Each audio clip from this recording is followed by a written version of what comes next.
Yeah.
Bye.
हृदयी कळवळा वैष्णवांचा Ashadhi Kartiki पंढरीची वारी साधन निर्धारी आन नाही तुळसी माळगळा गोपीचंदन टिळा हृदयी कळवळा वैष्णवांचा एका जनार्दनी ऐसा ज्याचा नेमा तो देवा परम पूज्य जागी तुळसी माळगळा गोपीचंदन टिळा हृदयी कळवळा वैष्णवांचा विठ्ठल विठ्ठल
वरं पुण्डरीकाय दातुं मुनीन्द्रे समागत्य तिष्ठन्तमानन्दकन्दम् परब्रह्मलिङ्गं भजे पांडुरंग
पांडुरंगा करू प्रथम नमन दुसरे चरण संतांची त्यांच्या कृपाने कथेचा विस्तार बाबाजी सद्गुरु दास तुका शुक्लां ब्रह्म विचार सार परमाद्यां जगद्व्यापिनी विना पुस्तक धारिणी मभय समजाड्यंधकार पहाम हस्ते स्फटिक मालिकां विदतीं पद्मासने संस्थितां वन्दे तां परमेश्वरी भगवती बुद्धि प्रदां शारदाम् अलंकापुरी रम्य सिंहासनस्थं पदाम्भोजतेजस्फुरति प्रदेशं विधीन्द्रादिदेवे सदा स्तूयमानं समाधिस्थमूर्तिं भजे ज्ञानदेवं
ओम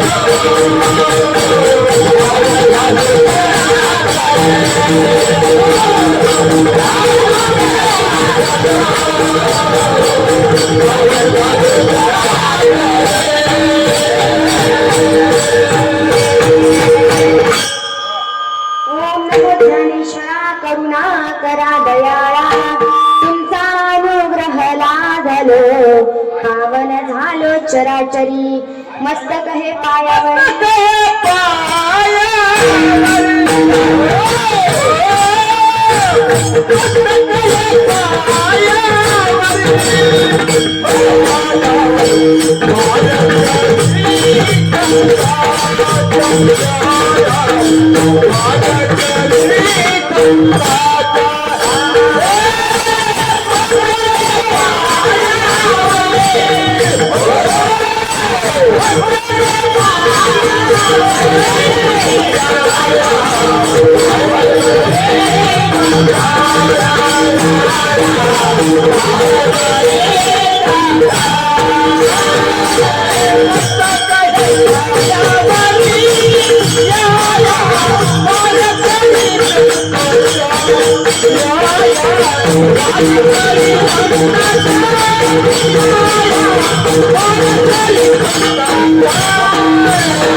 सेवक झालो तुमच्या लागलो निज चरणा अहो स्वामी तुकया देवा यावरी न करावा उमेर आवड देवासी तो का प्रकार नामाचा उच्चार रत्रंदीन तुलसी नायगळा गोपी चंदन टीळा हृदयी कमळा वैष्णवांचा विठ्ठल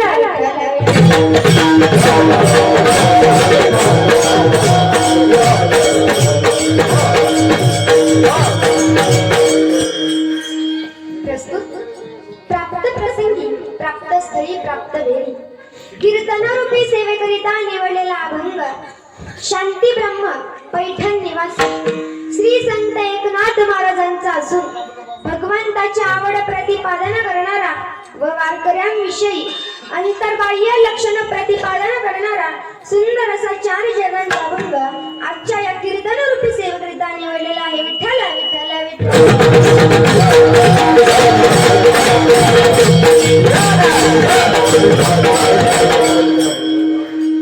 अभंगाचा सरळ सरळ भावार्थ असा आहे की नाथ महाराज या अभंगामध्ये देवाची आवड सांगतात. माझ्या देवाला काय आवडतं?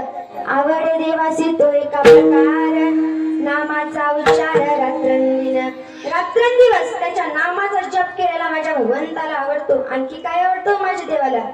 तुळसी माळ गळा गोपी चंदन टीळा हृदयी कळवळा वैष्णवांचा गळ्यात पवित्र अशी तुळशीची माळ असलेली भाळावरती पवित्र असा गोपी चंदनाचा टिळा असलेला हृदयामध्ये वैष्णवाबद्दल कळवळा असलेला माझ्या भगवंताला आवडतो. आणखी काय आवडतं माझ्या भगवंताला? आषाढी कार्तिकी पंढरीची वारी साधन निर्धारी आन नाही. जो आषाढी कार्तिकी पंढरीची वारी करेल तो माझ्या भगवंताला आवडतो. आता बघा, जो कोणी रात्रंदिवस भगवंताच्या नामाचा जप करतो, गळ्यात पवित्र अशी तुळशीची माळ घालतो, भाळावरती पवित्र असा गोपी चंदनाचा टिळा लावतो, आषाढी कार्तिकी पंढरीची वारी करतो, नाथ महाराज म्हणतात तो माझ्या देवाला परम आहे, पूज्य आहे. हा झाला अभंगाचा सरळ सरळ भावार्थ. तुमच्या भाषेत सांगायचं झालं तर ठळक ठळक बातम्या. आता तुम्ही झोपलात तरी हरकत नाही, जाता जाता उठवून दे विठ्ठल विठ्ठल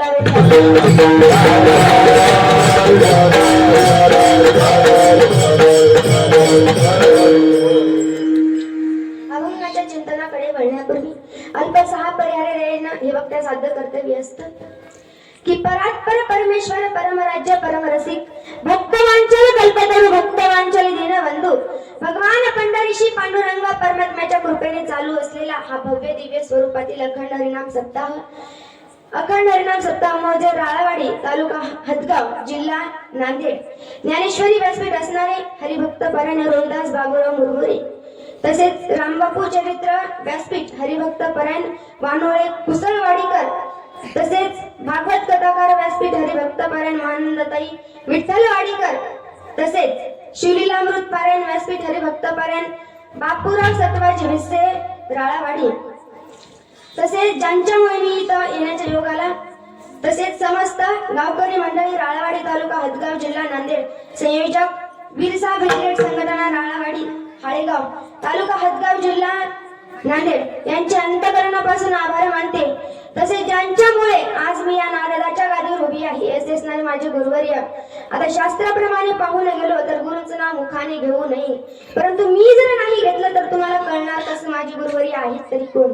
माझे गुरुवर्य आहेत हरिभक्त पारायण मृदुंगाचार्य मृदुंग सम्राट दीपकजी महाराज सुद्रिक पाटील व समाज प्रबोधनकार कीर्तनकार अनिताताई महाराज सुद्रिक पाटील मायो बाबांच्या चरणी नतमस्तक होते। तसेच ज्यांच्या हाताच्या बोटाला धरून मी चालायला शिकले असे असणारे माझे आई वडील तसेच माझे काही पाहुणे या ठिकाणी उपस्थित आहेत त्यांच्याही चरणी नतमस्तक होते। तुम्ही श्रोते मंडळी तुमच्याही चरणी नतमस्तक होते आणि सेवेला सुरुवात करते। विठ्ठल विठ्ठल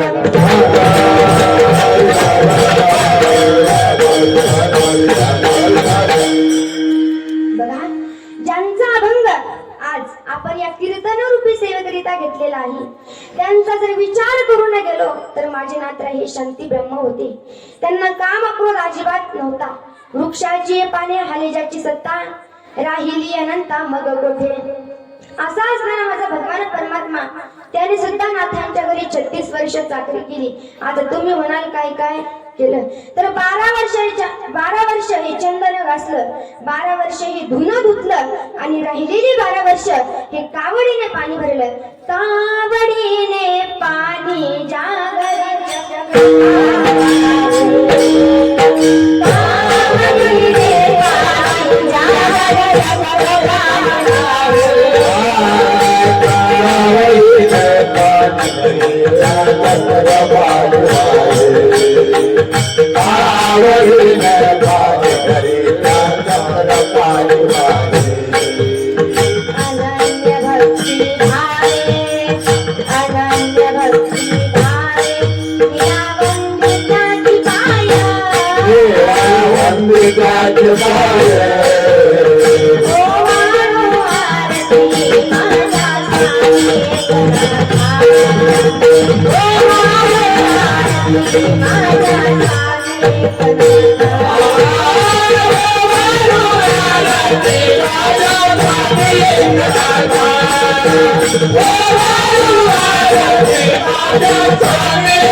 हे गावकरी मंडळींना पाहवत नव्हतं। आता गावकरी मंडळींनी ठरवलं की नाथ महाराजांना राग आणूनच दाखवायचा। आता पहिला विडा उचलला एका ब्राह्मणाने। तो ब्राह्मण सकाळी लवकर उठला आणि नाथांच्या घरी गेला। असं तसं गेलो का नाही, पायात चप्पल बूट घालून गेला आणि ज्या पाटावर देवाला बसवणार होते त्या पाटावर तो ब्राह्मण जाऊन बसला। तरी सुद्धा माझ्या नात्रांना राग आला नाही। नाथ महाराज गिरिजा मातेला म्हणाले, गिरिजा मोठ्याचं लेकरू घरी आलंय ग, चांगला स्वयंपाक कर। महाराज गिरिजा मातेने फार सुंदर स्वयंपाक केला। तो ब्राह्मण आपल्या मनामध्येच विचार करू लागला, जर आपला असाच पाहुणचार चालू राहिला तर आपण ज्या कामासाठी आलो ते काम तसंच राहील। मग गिरिजा माता वाढण्यासाठी खाली वाकल्या त्यावेळेस तो ब्राह्मण धपकन उडी मारून गिरिजा मातेच्या पाठीवर बसला। तरी सुद्धा माझ्या नात्यांना राग आला नाही। नाथ महाराज गिरिजा मातेला म्हणाले, गिरिजा मोठ्याचं लेकरू खरीला आलंय ग, त्याला पडू देऊ नको, त्याला नीट सांभाळ। महाराज गिरिजा माता म्हणाल्या, या पाठीला 4 लेकरं सांभाळण्याची सवय आहे, हे तरी एकच आहे। इतकं सामर्थ्य नाथांच्या ठिकाणी होतं। तो जो ब्राह्मण होता तो गिरिजा मातेच्या नाथ महाराजांच्या चरणावर साष्टांग दंडवत घेतले। श्री संतांची या माथा चरणावरी साष्टांग हे करी दंडवत। इतकं सामर्थ्य त्या नाथांच्या ठिकाणी होतं। आता दुसरा विडा एका मुसलमानाने उचलला। नाथ महाराज ज्या रस्त्याने स्नान करिता जायचे त्या रस्त्याला एक मोठं चिंचेचं झाड होतं। त्या चिंचेच्या झाडावर तो मुसलमान जाऊन बसला आणि ज्या वेळेस नाथ महाराज स्नान करून येत होते त्यावेळेस तो मुसलमान पान खाऊन नाथ महाराजांच्या अंगावरती थुंकला तरी सुद्धा माझ्या नात्र्यांना राग आला अंगावरी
तरी सुद्धा माझ्या नात्र्यांना राग आला नाही. नाथ महाराज पुन्हा स्नान करिता गेले. स्नान करून येत असताना पुन्हा तोच प्रकार घडला. खरं सांगायचं झालं तर तो मुसलमान नाथ महाराजांच्या अंगावर किती वेळ ठोकला असेल किती वेळ ठोकला असेल तर 108 वेळेस तो मुसलमान नाथ महाराजांच्या अंगावरती थुंकला तरी सुद्धा माझ्या नात्र्यांना राग आला नाही. जर विचार करून गेलो जर एखाद्याची आपल्याला साधी लाख लागली बरं का चालता चालता तर आपण त्याला पायलीच्या 50 शिव्या घालतो का नाही. एखाद्याने जर आर्य म्हणलं की आपले कार्य होण्याची तयारीच असते. मग तो आपला जन्मदाता बाप जरी असला आपण मर्यादा ठेवत नाही महाराज. उलटून बोलतो. वेळ आली की आई वडिलांना घराच्या बाहेर काढतो. इतका आपला संयम इतकी आपली शांती. मग तो मुसलमानात खाली उतरला. नाथ महाराजांच्या चरणावर साष्टांग दंडवत घेतले. बघा नाथ महाराज इतके शांत होते. शांती परते नाही सुख ये रे अवघेची या दुःख. म्हणून जीवनात शांतीला फार महत्व देत चला. आता शांती कोणती डीजेवर वाजते ती शांती नाही बरं का. इकडून तिकडं मारी तिच्या करा तू जागना करा शांत ती शांती नाही बरं का. ती शांती नाही बरं का. नाहीतर घरी झाली नाही खाली शांती नावाच्या बाईला बघायला असं काही करू नका. लक्षार्थ वाचार्थ समजून घ्यायचा असतो. आठवले म्हणून सांगून जाईल. एकदा एका माणसाला विंचू चावला. फार वेदना होत होत्या. तो जो व्यक्ती होता तो डॉक्टरांकडे गेला. डॉक्टरांना म्हणाला डॉक्टर साहेब मला विंचू चावला फार वेदना होतात. डॉक्टर साहेबांनी एक इंजेक्शन दिले एक बँडेज पट्टी दिली आणि सांगितलं की घरी जा आणि तुला जिथे विंचू चावला ती बँडेज पट्टी चिटकवून दे. हा शहाणा घरी आला आणि बायकोला म्हणाला का ग बायको मला विंचू कोठे चावला. महाराज बायको कशी होती दीड शहाणी. ती म्हणाली आतल्या भिंतीच्या उजव्या कोपऱ्यात. हा बी आतल्या भिंतीच्या उजव्या कोपऱ्यात गेला आणि ती बँडेज पट्टी चिटकवून दिली. म्हणजे लक्षार्थ वाचार्थ समजत नाही. विठ्ठला विठ्ठला विठ्ठला.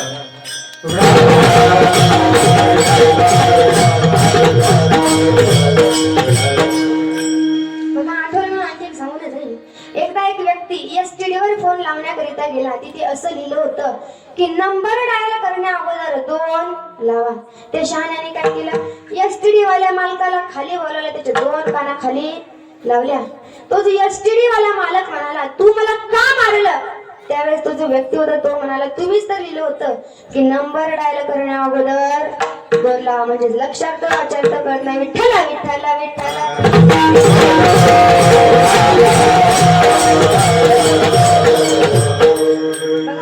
लक्षार्थ वाचार्थ कळला तर फायदा झाला तर फार मोठी फजिती होते.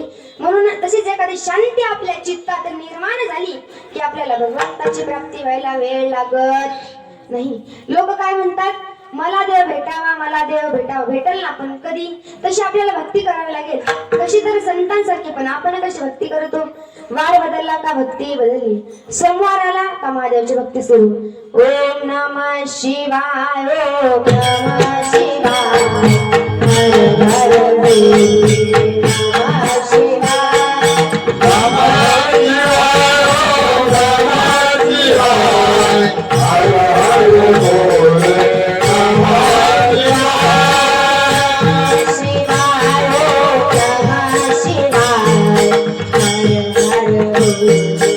नमः शिवाय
बघा सोमवार आला की महादेवाची भक्ती सुरू आणि सोमवार गेला की महादेव सुद्धा गेला. मग लागला मंगळवार. मंगळवारी कोणत्या देवीची भक्ती असते?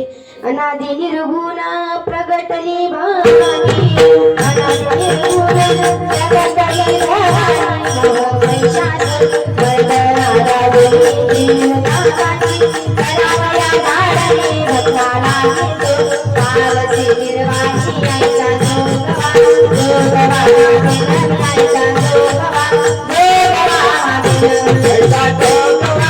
जोगवा विनमी आईचा जोगवा,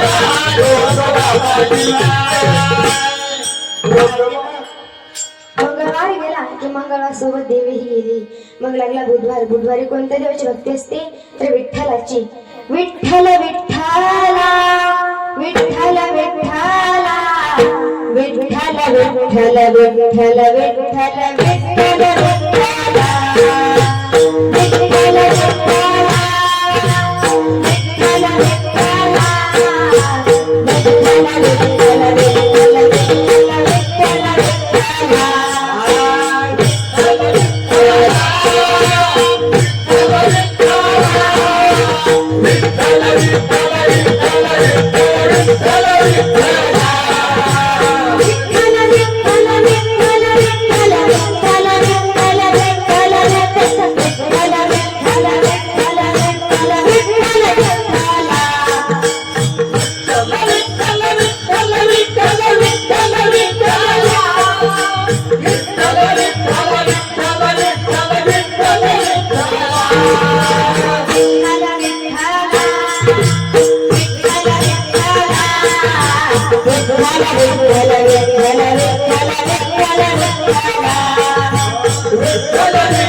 मग लागला शुक्रवार.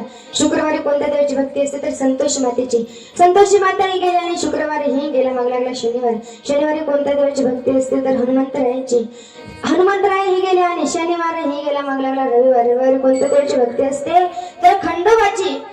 पुन्हा सोमवार लागला की पुन्हा सुरू. परंतु अशी भक्ती काही कामाची नाही, याला काहीही साधत नाही. नामस्मरण करत चला महाराज. आता काही लोक काय म्हणतात म्हातारपणी करू, परंतु म्हातारपणी होत नाही. समर्थ रामदास स्वामी फार सुंदर वर्णन करतात. सावध सावधान वाचे वदा नारायण, काळाचे भय आहे काहीतरी करार साधन. 10 वर्ष बालपण 20 वर्ष तारुण्य, अंगी भरला मदान मग तो कैसा सावधान.